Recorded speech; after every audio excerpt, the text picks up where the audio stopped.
রাজ্যপালের কাছে আমাদের একটাই আবেদন, আমাদের এই জাফরাবাদ, রানীপুর, দিঘরি, বেদবনা, ধুলিয়ান এই সমস্ত জায়গায় যে আমাদের হিন্দুদের উপরে যে অত্যাচার হয়েছে, সেই অত্যাচারের আমাদের রাজ্য প্রশাসনের উপরে কোনো দায়িত্ব মানে কোনো নয়, ফোনে আমরা পাচ্ছি না।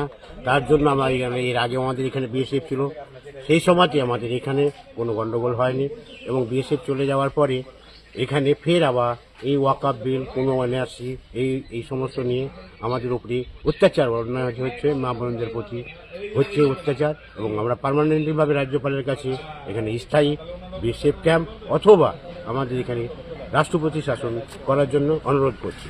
আর তা না হলে আমাদের এই 4-5 গ্রামের যে সমস্ত হিন্দু লোক বসবাস করছি, আমাদেরকে যদি রাষ্ট্রপতি বা বিএসএফ ক্যাম্প না হয়, তাহলে আমাদেরকে অন্য কোনো জায়গায় চলে যেতে হবে, রাজ্য বাইরে যেতে হবে, না অন্য কোনো জেলায় চলে যেতে হবে।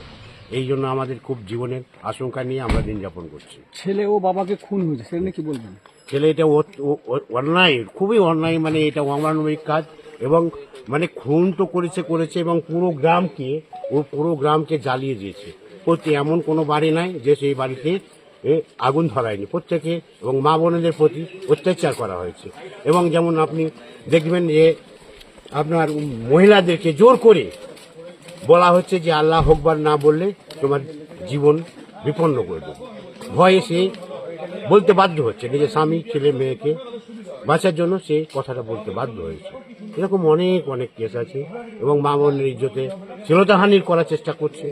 কিন্তু আপনারা এখন সংবাদ মাধ্যম এসছেন আমাদের এখানে, আপনারা এই প্রচারটা দেখাবেন, কিন্তু প্রচারটা দেখার পরে কিন্তু যে চলে যাওয়ার পরে ফের ওই একই রকম কেস, সেই আবার মা বোনদের প্রতি অত্যাচার। এবং আমাদের হিন্দু সমাজের ওপরে বা হিন্দু মানুষের, আমাদের যে 3-4-5 গ্রামের মানুষ হিন্দু আছে, তাদের আমরা খুব আশঙ্কায় আছি। সেই জন্য আমরা স্থায়ীভাবে এখানে বিএসএফ ক্যাম্প বা রাষ্ট্রপতি শাসন চাই। আপনার নাম? আমার নাম বিশ্বজিৎ দাস, জাফরাবাদ।